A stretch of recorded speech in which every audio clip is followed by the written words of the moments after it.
Muy buenas tardes, hermanos de Fuente de Gracia. Me da mucha alegría el poder compartir la palabra una vez más con ustedes. Reciban un saludo de mi familia. Gracias por sus oraciones. Llegué con bien el domingo, como les decía en nuestro grupo ahí en Facebook.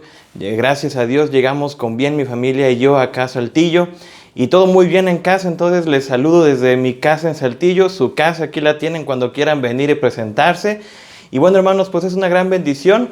Y le invito a que abramos nuestra Biblia en el libro de Deuteronomio, capítulo 6, versículos del 10 al 19. Deuteronomio capítulo 6, versículos del 10 al 19. Probablemente ya lo hemos leído anterior a al sermón, pero quiero que leamos del versículo 10 al versículo 12. Solamente como preámbulo y es los versículos en los que yo creo que son los más importantes, es la médula espinal de este pasaje. Deuteronomio capítulo 6, versículos del 10 al 12. Dice la palabra de Dios: cuando Jehová tu Dios te haya introducido en la tierra que juró a tus padres, Abraham, Isaac y Jacob, que te daría, en ciudades grandes y buenas que tú no edificaste, y casas llenas de todo bien que tú no llenaste, y cisternas cavadas que tú no cavaste, viñas y olivares que no plantaste, y luego que comas y te sacies, cuídate de no olvidarte de Jehová, que te sacó de la tierra de Egipto, de casa de servidumbre. Vamos a orar. Padre, gracias por tu palabra, gracias porque podemos tenerla en nuestras manos, abrirla una vez más y meditar en ella, Señor. Pedimos, Padre, que tu Santo Espíritu el día de hoy nos convenza de toda verdad, Señor, y se mueva, Señor, de manera que nuestro corazón, nuestra mente, nuestra voluntad, Señor, todo lo que somos, Señor, el día de hoy se entregue aún más, Señor, de como ya lo hemos hecho anteriormente.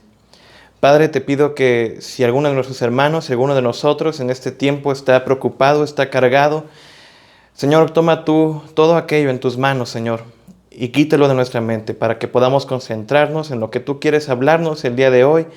Y Padre, yo te pido que me uses, que sea un instrumento útil en tus manos, Padre, y que no sea mi voz la que se escuche en este momento, sino que sea la tuya, Padre. Sean gratos los dichos de mi boca y la meditación de mi corazón delante de ti, que en Cristo Jesús. Amén. Hermanos, hoy damos gracias a Dios por los que pudieron culminar un grado más en su preparación escolar. Ya anteriormente en el culto hemos visto a estos 4 graduados, estos 4 jóvenes que Dios ha permitido graduarse en este año. Y yo sé que las condiciones no son como las hubiéramos querido. Yo creo que todos nosotros, bueno, todos ustedes, los 4 que se están graduando en esta temporada, pues soñaron su graduación, a lo mejor planearon su fiesta y planearon con quién se le iban a pasar, pero pues las circunstancias no lo permiten. Sin embargo, gracias a Dios que llegan a una etapa más en la que pueden culminar, en la que pueden terminar exitosamente, y gracias a Dios por ello.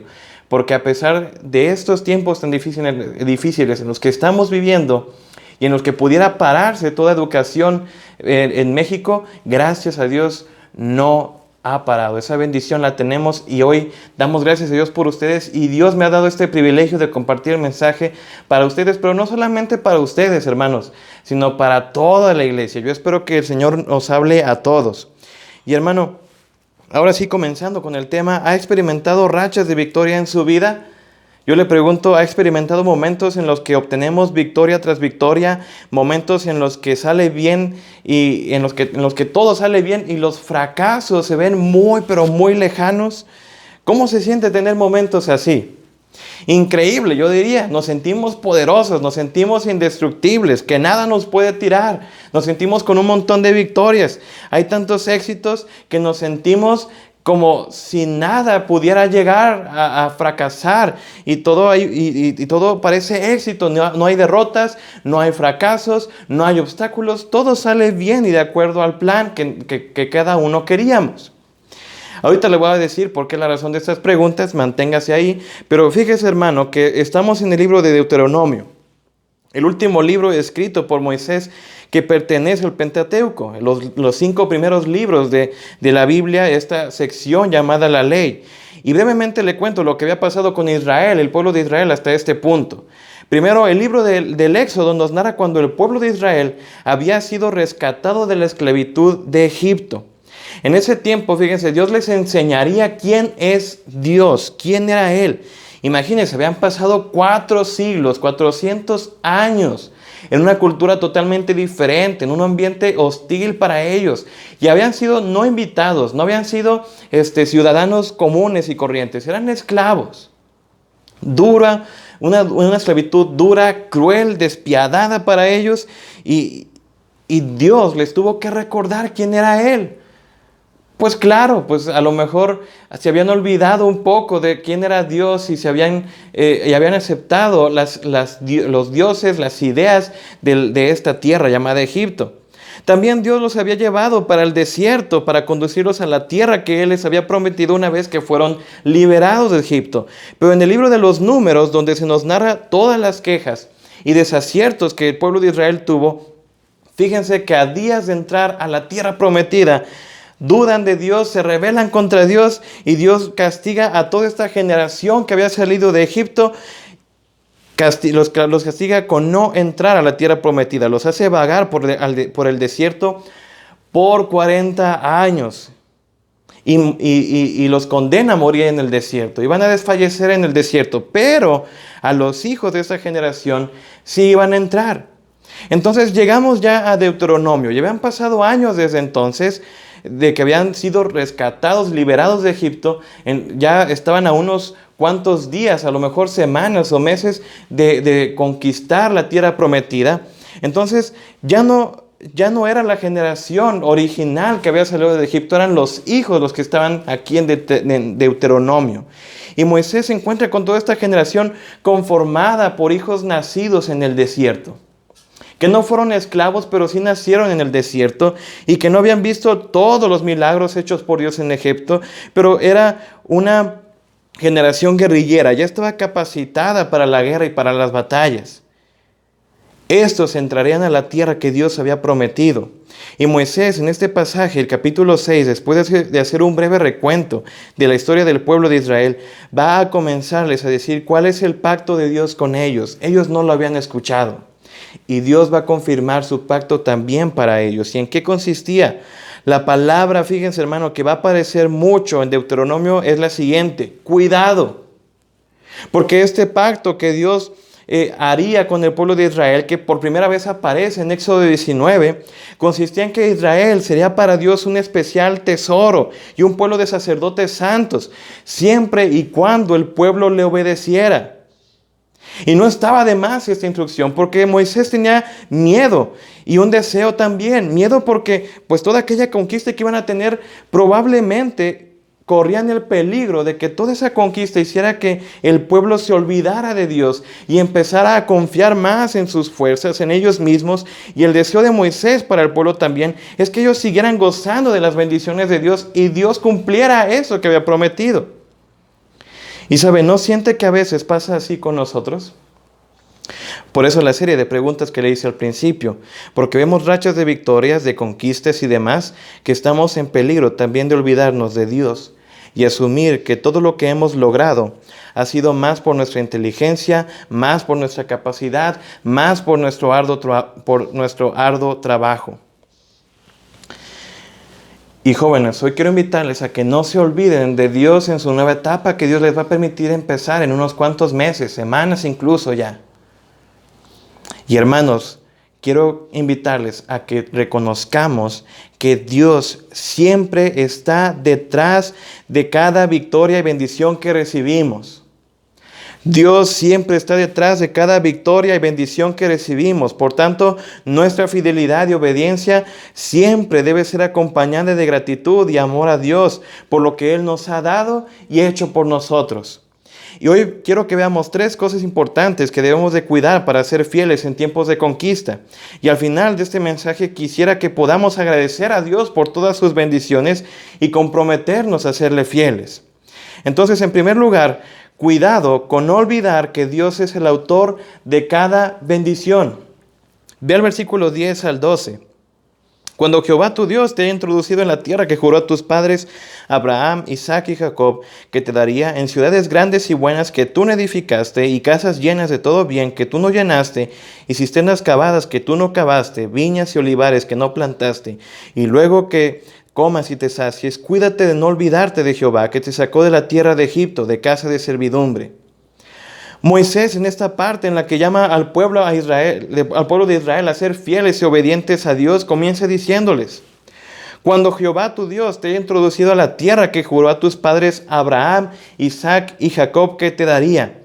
Dios ya iba a hacer que su pueblo por fin conquistara esta tierra que desde hace años atrás se le había prometido a los patriarcas del pueblo, a Abraham, a Isaac y a Jacob. Esta promesa podemos encontrarla en Génesis 15, cuando dice Dios: en aquel día hizo Jehová un pacto con Abraham, diciendo: a tu descendencia daré esta tierra, desde el río de Egipto hasta el río grande, el río Éufrates, la tierra de los eneos, de los eneseos, de los cadmoneos, de los heteos, de los ferezeos, de los refaitas, los amorreos, los cananeos, los gergeseos y los jebuseos. Oiga, Dios prometió a Abraham que su descendencia recibiría toda esta tierra. Y era una extensión grandísima de territorio, hermano, vea. Y Dios en esta parte de Deuteronomio había permitido que ya pronto fueran a conquistarla. Dios cumpliría su promesa. Y fíjese, el pueblo de Israel tomaría las casas, los campos, las viñas de todos estos pueblos. Pero miremos los siguientes detalles de esta tierra, porque les dice Moisés: en ciudades grandes y buenas que tú no edificaste, y casas llenas de todo bien que tú no llenaste, y cisternas cavadas que tú no cavaste, viñas y olivares que no plantaste. Oiga, qué increíble bendición tenían los israelitas. Iban a entrar a ciudades fortificadas que ellos no fundaron, que ellos no levantaron, que ellos no aseguraron, no hicieron nada, solamente la tomaron. Irían a viñas altamente fructíferas que ellos no regaron, que ellos no plantaron, que ellos no trabajaron, que ellos no la podaron, nada. Alguien más lo hizo por ellos sin saberlo. En esta tierra había pozos, cisternas, de igual manera, que ellos no cavaron, ni planearon, ni llenaron, simplemente las reclamaron como suyas. Tenían casas llenas de todo bien, imagínense, hermano. Casas que no levantaron, casas que no trabajaron para equiparlas, casas que solamente las tomaron y reclamaron como suyas. Dios les iba a dar una tierra próspera, una tierra abundante y trabajada. Oiga, qué maravilla. ¿Se imagina ahorita que llegara una persona, sea quien sea esa persona, pero que llegara a su casa, le tocara y le dijera: oiga, le invito a que se vaya 15 días a Cancún y yo le voy a pagar todos los boletos, toda la estancia y todo cuanto usted consuma en Cancún? Tiene cuenta abierta, gástese todo lo que quiera, vaya donde quiera y gócese, no pasa nada. ¿Cómo reaccionaría ante esta invitación, ante este acto? No, hombre, pues patitas, ¿para qué las quiero? Vámonos, nos empacamos y órale. Ni preguntamos qué hay detrás de esta invitación, de esta gran muestra de generosidad. Solamente empacamos y nos vamos. Bueno, Dios les estaba dando un boleto con todo pagado. No un viaje de 15 días, no una estancia temporal, no a un lugar turístico, sino a la tierra que sería su propia casa.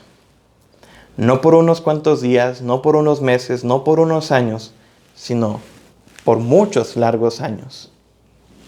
Ahí crecerían, ahí verían a sus hijos nacer, crecer, desarrollarse y demás.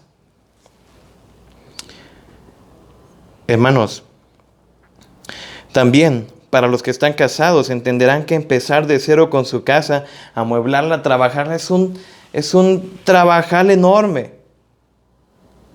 Tienen que hacer muchas cosas, me imagino. Yo no estoy casado, ya llegará su tiempo. Pero me imagino que debe ser un trabajar enorme, el equipar, el levantar una casa. El pueblo de Israel aquí no tenía nada que hacer. No tenía que preocuparse por nada. Dios se las iba a dar. Pero aquí sí había una condición. El pueblo de Israel estaba condicionado a obedecerle. Si bien el pacto Dios lo había iniciado, el pueblo de Israel, en base a su obediencia, lo iba a mantener en pie. Y eso es lo que continúa diciéndoles Moisés: y luego que te comas y te sacies, cuídate de no olvidarte de Jehová. El pueblo corría el peligro que después de adquirir la tierra, después de haberse saciado, creyeran y confiaran que fue por su astucia, por su habilidad en la guerra, por su habilidad en la conquista y en la estrategia, que habían adquirido toda esa tierra. Por eso Moisés es enfático y les dice, cuidado, no te olvides de Jehová, porque van a saciarse, vas a satisfacer toda tu vida, pero no te olvides de Jehová. La prosperidad del pueblo dependía de su obediencia, y su desobediencia también traería pérdida. Pero mira la razón que da Moisés para que no se olviden de Dios. Dice que te sacó de la tierra de Egipto, de casa de servidumbre. Fíjense, Moisés no les exhorta a ser fieles a Dios a partir de la adquisición de la nueva tierra, sino él se va más atrás y les dice, oigan, ese Dios deben serle fieles porque Él los salvó, porque Él los liberó, porque de ser un pueblo lleno de esclavos, ahorita van a ser un pueblo libre, una nación próspera, una nación fuerte. Por eso seanle fieles.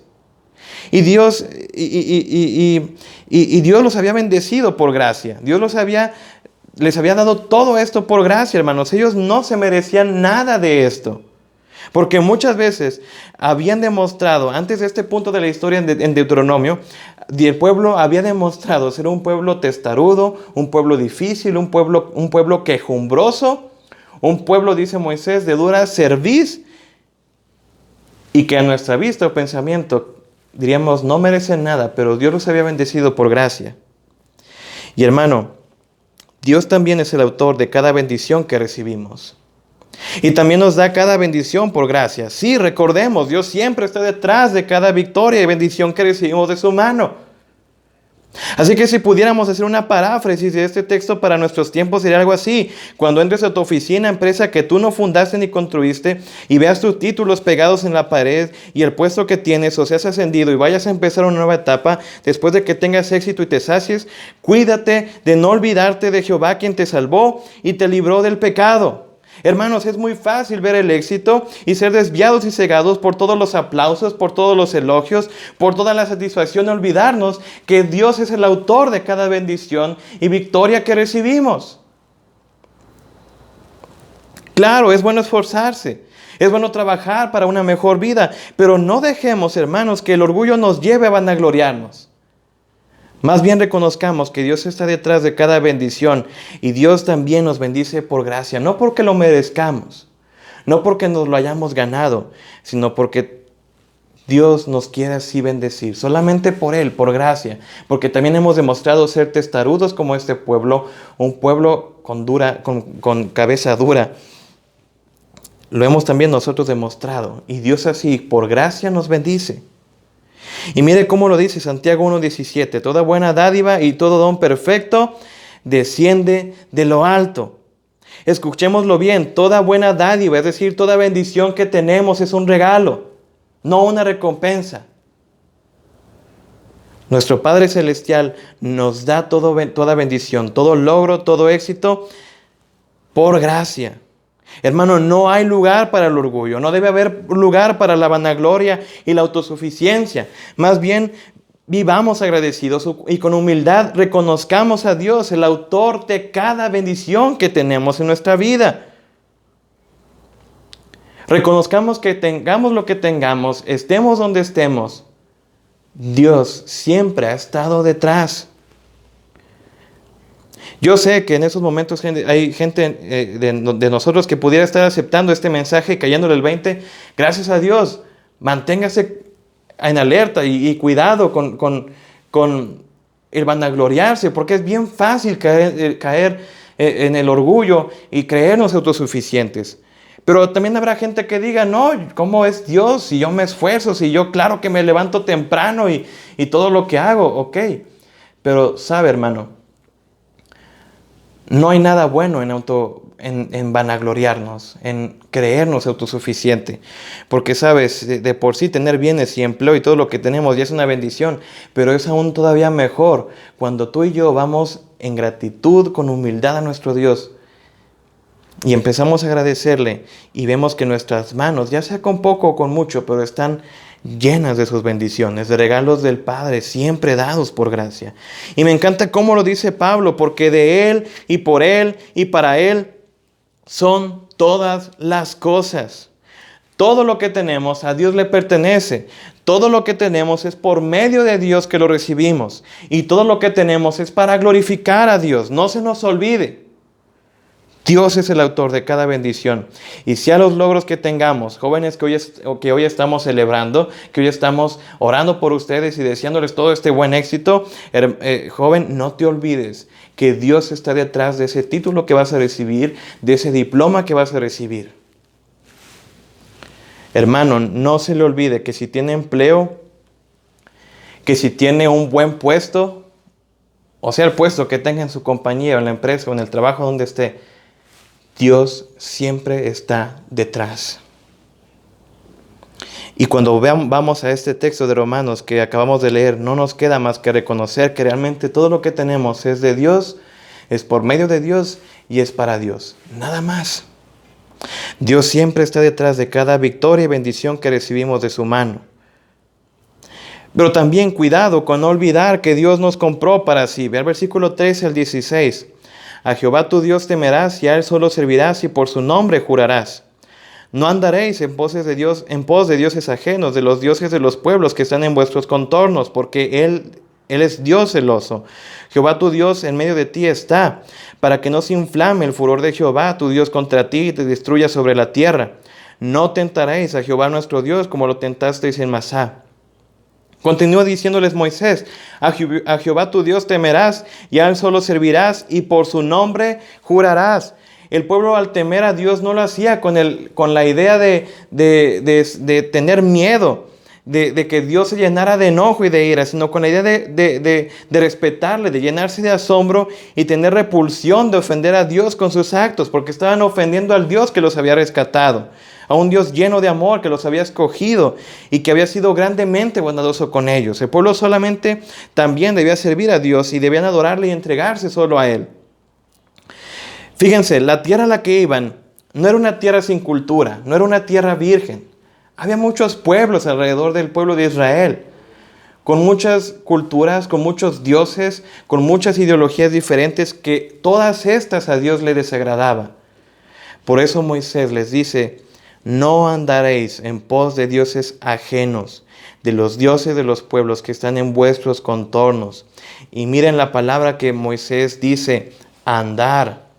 Alguien que anda no es alguien que se le impone el camino, sino uno que acepta y está muy cómodo. Este pueblo de Israel debía cuidarse de no olvidar que Dios los había comprado para sí mismo, que eran un pueblo diferente. Pero mira esto, porque el Dios celoso, Jehová tu Dios, en medio de ti está. Moisés le recuerda que Dios es un Dios celoso, que no tolera la idolatría, que quiere exclusividad en su pueblo. Que Dios les había ya demostrado que Él estaba sobre todo Dios, que el hombre se pudiera hacer y que Él era el único Dios verdadero que en verdad existe. Y Dios estaba en medio de ellos, estaba con ellos no solo a través del arca y del tabernáculo, sino también su presencia había estado por todo el desierto como nube de día y columna de fuego en la noche. Israel cada día en su travesía veía esta presencia de Dios en sus vidas. Y ahora en esta tierra a lo mejor ya no iban a tener la nube y el fuego de noche. Sin embargo, la presencia de Dios seguiría estando con ellos y ellos debían de permanecer fieles a Jehová, aunque no vieran señales de que Dios estaba en medio de ellos. Pero realmente siempre iba a estar. Y les dice por último, no tentaréis a Jehová vuestro Dios como lo tentasteis en Masá. Este episodio al que Moisés hace alusiones aparece en Éxodo capítulo 17, donde el pueblo pone a prueba a Dios para ver si Dios los amaba, si Dios los cuidaba. Y vemos cómo el pueblo en todos números tentaba a Jehová. El pueblo había visto verdaderamente que Dios los amaba, que los cuidaba, y cómo Dios es un Dios grande en lo que hacía. Era un Dios, como dijo el profeta, su pecho se inflamaba de misericordia, porque muchas veces Dios estuvo resuelto en decir, ya, los extermino, y a ti Moisés te doy un pueblo mejor, y órale, vámonos. Pero Moisés intercedía por el pueblo, y Dios Dice ahí que se arrepentía y ya no los iba a exterminar. Se inflamaba su pecho de misericordia, de amor, como dice el profeta Oseas, que le acabo de decir. Y hermanos, Dios también nos ha comprado para sí. Esto nos lo dice Pedro. Mas vosotros sois linaje escogido, real sacerdocio, nación santa, pueblo adquirido por Dios. Hemos sido comprados. Cristo pagó con su muerte la deuda que tú y yo teníamos por el pecado que habíamos cometido. Cristo fue el único que pudo pagar nuestro precio y hacernos así parte de su pueblo escogido. Hermano, cuando llegó el momento indicado, Jesús pagó con su sangre el precio que nosotros no podíamos pagar y no hubiéramos podido pagarlo nunca. Ahora, Pablo le dice a los Corintios, en 2 Corintios 5:15, y por todos murió, para que los que viven ya no vivan para sí, sino para aquel que murió y resucitó por ellos. Sí, si Cristo murió por nosotros, además de que Él quiera nuestra libertad, quiere que mi vida ahora le sirva. Se entregue completamente a Él. El pastor Misael nos lo decía hace 15 días, tener mentalidad de esclavo liberado.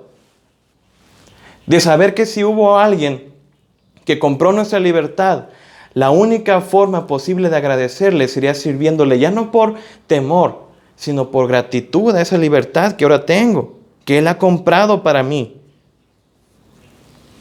Hermanos, al pertenecer a Dios, también debemos saber que debemos conducirnos también con temor y reverencia a Dios todos los días de nuestra vida. Estar conscientes que así como Dios es santo, nosotros también debemos ser santos. Debemos servirle solo a Él y no andar en pos de dioses ajenos. Para nuestros tiempos, hermanos, también Dios quiere exclusividad de nuestra parte. A Dios no le agrada que demos a cualquier otra cosa el lugar que solamente y por derecho a Él le corresponde en nuestra vida. Y sabes, aquí quiero detenerme un poco porque jóvenes graduandos, en la nueva etapa que iniciarán vendrán cambios. Kevin e Iván irán a secundaria, una etapa grandiosa, pero también de muchos cambios. Y sepan ustedes que son de Cristo y que habrá compañeros que les desafíen por su fe, que les preguntarán, ¿y por qué son cristianos? ¿Y por qué no haces todo aquello que los demás sí hacen? Porque en secundaria ya nos ponemos bien picudos. Kevin y Iván, sepan que ustedes son de Dios y en la secundaria en la que vayan a entrar y de la forma en la que vayan a entrar, ustedes agraden a Dios con su manera de vivir. Roberto, la universidad, grandiosa etapa también. Pero te vas a dar cuenta que va a haber momentos de mucho estrés en las que vas a dudar y vas a pensar, ¿y si copio y pego la tarea? ¿Y si no entrego el proyecto? ¿Y si esto? E invitaciones sociales y al montón te van a llegar también. Pero tú sirves a Jehová también. No se te olvide. Y Joel, no hombre, tú ya vas para ser un profesional. Y te vas a dar cuenta también que habrá tentaciones que el mundo no comparte ni ejecuta los valores que Dios ha establecido en su palabra y que te han enseñado tus padres. Te vas a dar cuenta de eso. Pero tú sirves a Jehová. Tú sirves a Dios. Hermanos, en general, aunque estamos en el mundo no es nuestra morada. Nosotros anhelamos una patria mejor que está en los cielos y a un Salvador que nos está esperando allá.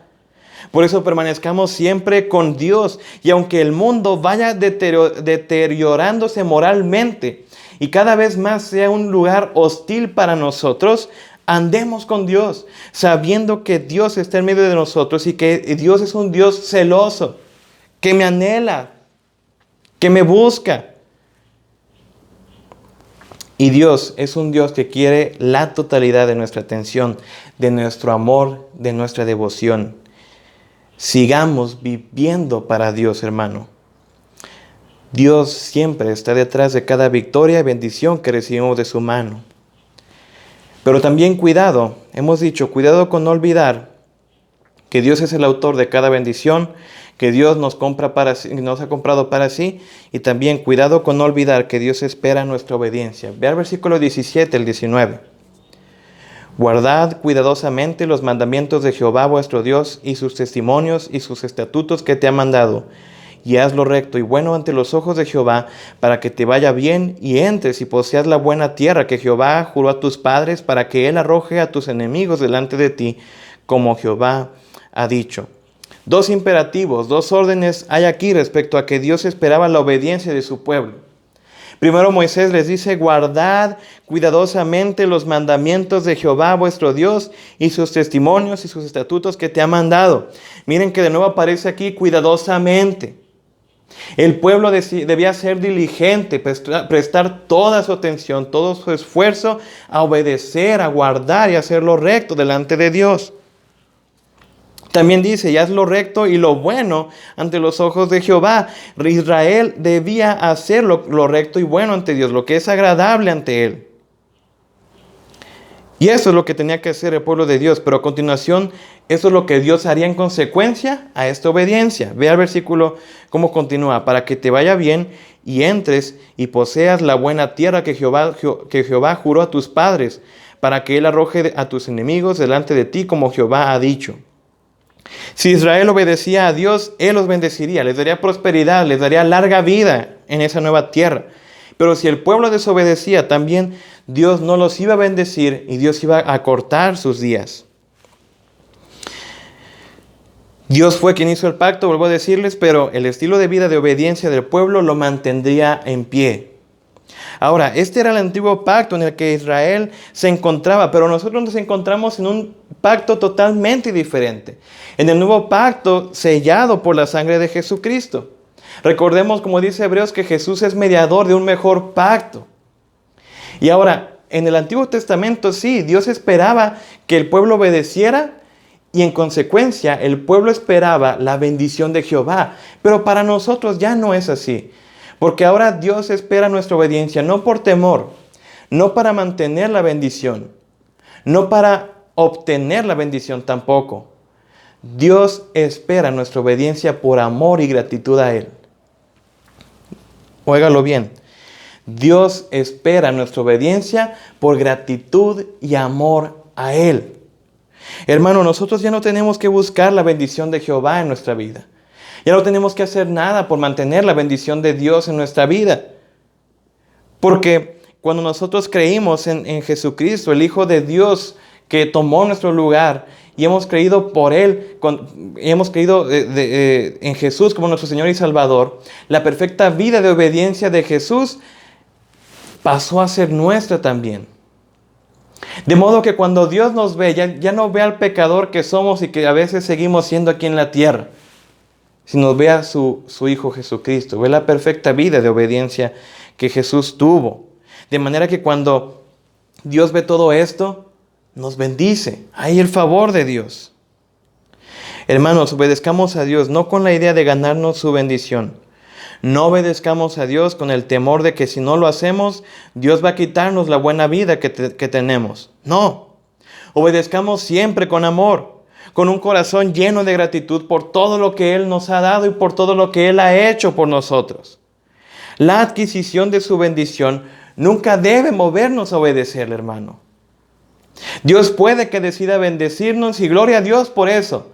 Pero si también nosotros al obedecerle, Dios dice: sabes que todavía no te voy a bendecir, espérate unos momentos, o te voy a dar otra cosa mejor que la que tú quieres, de lo que tú quieres y como tú quisieras ser bendecido. Hermano, Dios aún así merece nuestra obediencia, Dios aún así merece nuestra glorificación, nuestra gloria. Jesús mismo se los dice a sus discípulos que los suyos ya no le obedecerían por temor, ya no le obedecerían por ambición, sino por amor. Vea lo que les dice ahí en Juan 14:15: si me amáis, guardad mis mandamientos. El que me ama, mi palabra guardará. Jesús es clarísimo al decir esto. No dice: el que me ama cantará más fuerte en la alabanza. El que me ama orará mucho. El que me ama llorará cada servicio. No. Dice: el que me ama, mi palabra guardará. Y Primera de Juan en su carta nos dice lo siguiente: pues este es el amor a Dios, que guardemos sus mandamientos. Y sus mandamientos no son gravosos, hermanos. Nuestra vida debe inclinarse cada vez más a la obediencia a Dios. Y si a nuestra vida le pesa obedecerle, si ponemos algún pero a sus mandamientos, si hay amargura en vez de deleite al obedecerle, hermano, nuestra vida no se está inclinando a su obediencia. Se está inclinando a vivir como yo quisiera. Y jóvenes, recuerden, Dios en la nueva etapa que van a iniciar espera su obediencia. Hermanos, también recordemos, Dios espera mi obediencia. No por temor, no para bendición, sino por amor y gratitud a Él. Y ya le he contado mucho esta ilustración en la película de Toy Story 2, cuando los juguetes van a rescatar al Woody, a este protagonista, y se suben a una camioneta de una pizza para rescatarlo, cosa típica de juguetes, y hay unos marcianitos verdes colgando del espejo retrovisor, y en esa escena donde pues dan una vuelta muy cerrada, casi se salen del auto y el señor cara de papa los agarra del listón y los atrae hacia sí de nuevo. Y ya se levantan, se sacuden un poquito y le dicen al señor cara de papa, nos ha salvado, estamos agradecidos. Y se vuelven como un tipo de sirvientes para el señor cara de papa. Bueno, lo mismo pasa con nosotros.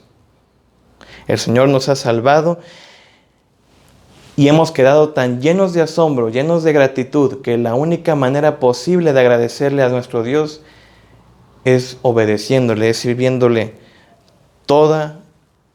en toda nuestra vida. Así que, hermanos, Dios siempre está detrás de cada victoria y bendición que recibimos de su mano. Por tanto, nuestra fidelidad y obediencia siempre está acompañada de gratitud y amor a Dios por lo que Él nos ha dado y hecho por nosotros.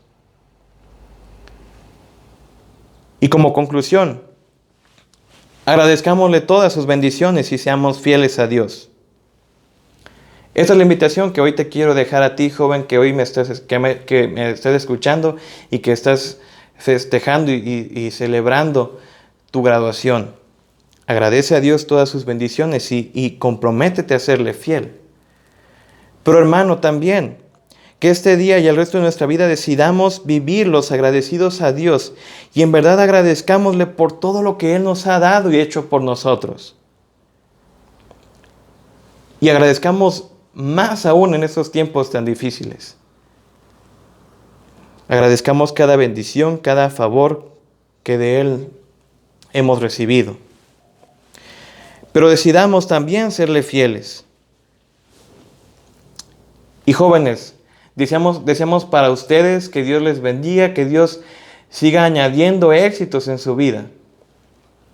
Pero recuerden, cuídense de no olvidarse de Dios. Iglesia, también oramos y pedimos a Dios su bendición y su favor, pero también cuidémonos de no olvidarnos de Dios.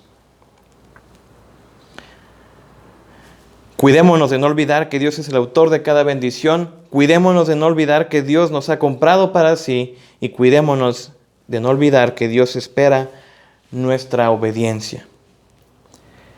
Dios siempre está detrás de cada victoria y bendición que recibimos de su mano. Por tanto, nuestra fidelidad, nuestra obediencia debe estar acompañada de gratitud y amor a Dios por lo que Él nos ha dado y hecho por nosotros. Vamos a orar. Padre, gracias por tu palabra, porque podemos abrirla, meditar en ella. Y gracias, Señor, por cada una de tus bendiciones dadas hasta este día. Te agradecemos por Kevin, por Iván, por Bebeto, Señor, por Joel, que tú les has permitido culminar una etapa más de sus estudios, de su vida académica. Algunos pasarán a secundaria, otros a universidad y otro más, Señor, estará, si tú lo permites, empezando su vida ya profesional. Pedimos tu bendición para cada uno de ellos y pedimos, Señor, que tú les prosperes y les bendigas en la nueva etapa que van a iniciar. Pero, Padre, te pedimos que tú les ayudes, Señor, y les fortalezcas para que nunca se olviden que tú estás detrás de cada victoria y bendición que recibimos. Señor, ayúdanos a recordar al resto de nosotros que si tenemos lo que tenemos, estemos donde estemos y tengamos lo que tengamos, Señor, Tú siempre estás detrás de cada bendición y de cada victoria. Señor, si alguno de nosotros está batallando con la autosuficiencia, con la vanagloria, Señor, danos humildad delante de ti y que en este día podamos reconocer que tú eres el autor y la fuente de cada bendición que tenemos. Quita de nosotros ese orgullo y ayúdanos a vivir agradecidos siempre contigo. Y Padre, agradecidos estamos porque nos has comprado para ti. Ayúdanos a recordar que debemos vivir para ti y de agradarte siempre y en cada cosa que hagamos. Y gracias también porque sabemos que por todo lo que nos has dado, por todo lo que nos has hecho, podemos obedecerte no por temor ni por querer más bendición, sino por gratitud y amor a ti, Señor. Ayúdanos a amarte cada vez más y que nuestro amor a ti se vea en obediencia. Padre, glorificado y alabado seas, Señor. Te damos la honra y la gloria solamente a ti. En nombre de Cristo Jesús. Amén. Dios le bendiga, mi hermano, que se siga gozando del Señor en lo que sigue del culto.